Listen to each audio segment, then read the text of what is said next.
Hey, good afternoon, everybody. It is June 12th, 2026, and we're going to read from Deuteronomy chapter 17. We're going to read Psalm 104.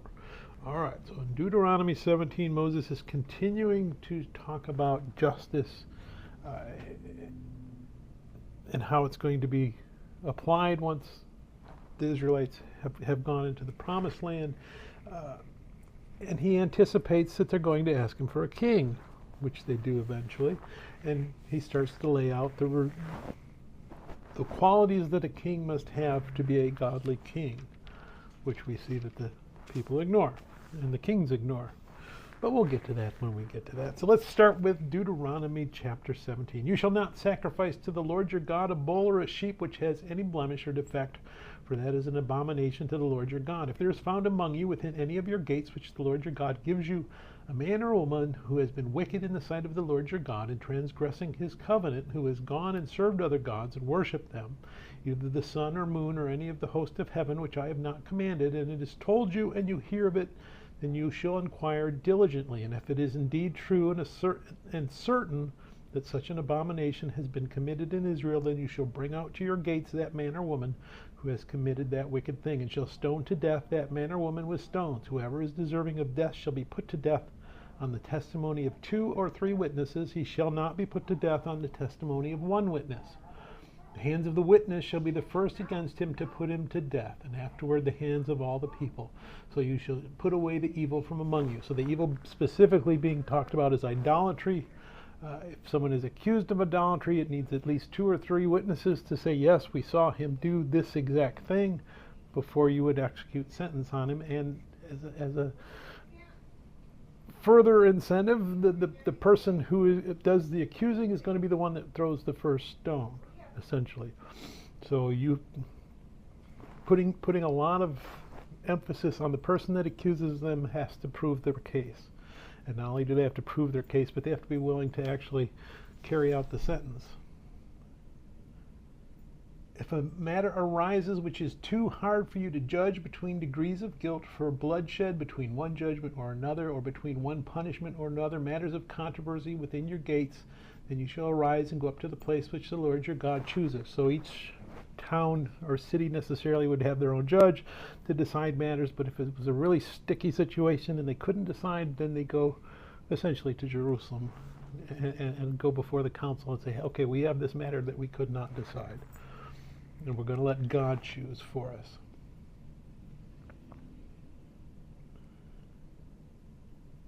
And I think we ended at verse 8, so let's start it back at 9. And you shall come to the priests, the Levites, and to the judge there in those days, and inquire of them. They shall pronounce upon you the sentence of judgment. You shall do according to the sentence which they pronounce upon you in that place which the Lord chooses. And you shall be careful to do according to all that they order you. So we appeal to them for their judgment, and we have to follow their judgment.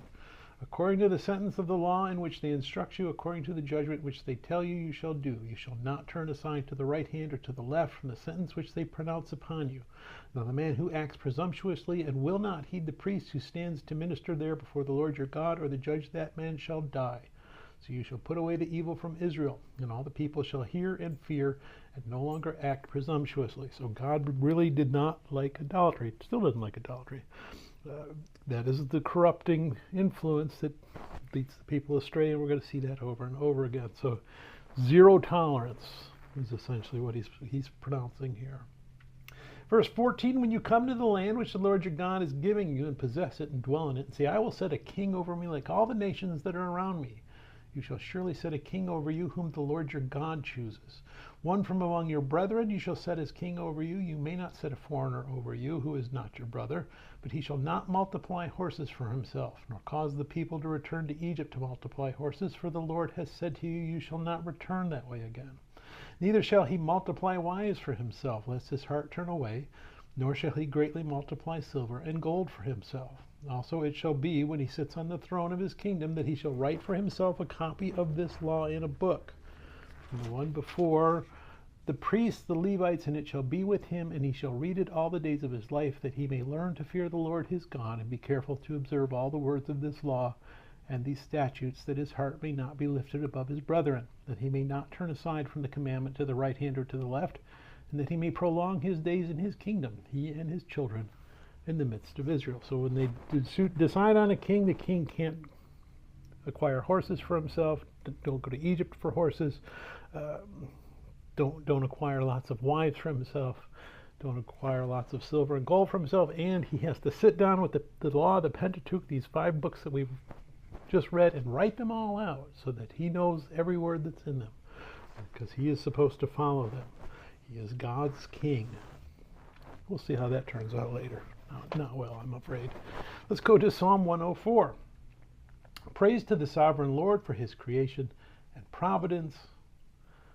Bless the Lord, O my soul. O Lord my God, you are very great. You are clothed with honor and majesty.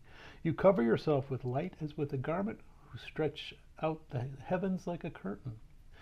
And again, this is not a science book. This is poetry, very symbolic.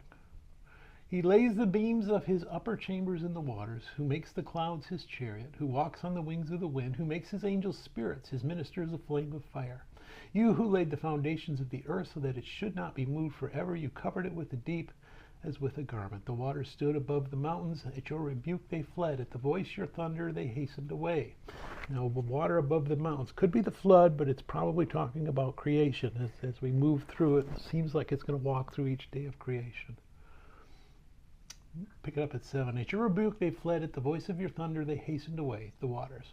They went up over the mountains. They went down into the valleys, to the place which you founded for them. You have set a boundary that they may not pass over, that they may not return to cover the earth. He sends the springs into the valleys. They flow among the hills. They give drink to every beast of the field. The wild donkeys quench their thirst.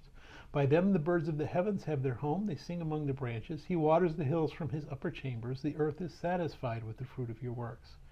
He causes the grass to grow for the cattle, and vegetation for the service of man, that he may bring forth food from the earth, and wine that makes glad the heart of man, oil to make his face shine, and bread which strengthens man's heart. The trees of the Lord are full of sap, the cedars of Lebanon which he planted, where the birds make their nests. The stork has her home in the fir trees. The high hills are for the wild goats. The cliffs are a refuge for the rock badgers. He appointed the moon for seasons. The sun knows its going down. You make darkness and all its night, in which all the beasts of the forest creep about. The young lions roar after their prey and seek their food from God. When the sun rises, they gather together and lie down in their dens. Man goes out to his work and to his labor until the evening. O Lord, how manifold are your works! In wisdom you have made them all. The earth is full of your possessions. This great and wide sea, in which are innumerable teeming things, living things both small and great, there the ships sail about. There is that Leviathan which you have made to play there. These all wait for you, that you may give them their food in due season. What you have given them they gather in. You open your hand, they are filled with good. You hide your face, they are troubled. You take away their breath, they die, and return to their dust. You send forth your spirit, they are created, and you renew the face of the earth. May the glory of the Lord endure forever. May the Lord rejoice in his works. He looks on the earth, and it trembles. He touches the hills, and they smoke. I will sing to the Lord as long as I live. I will sing praise to my God while I have my being. May my meditation be sweet to him. I will be glad in the Lord. May sinners be consumed from the earth, and the wicked be no more. Bless the Lord, O my soul. Praise the Lord. May God bless reading his word. May God bless you. Bye.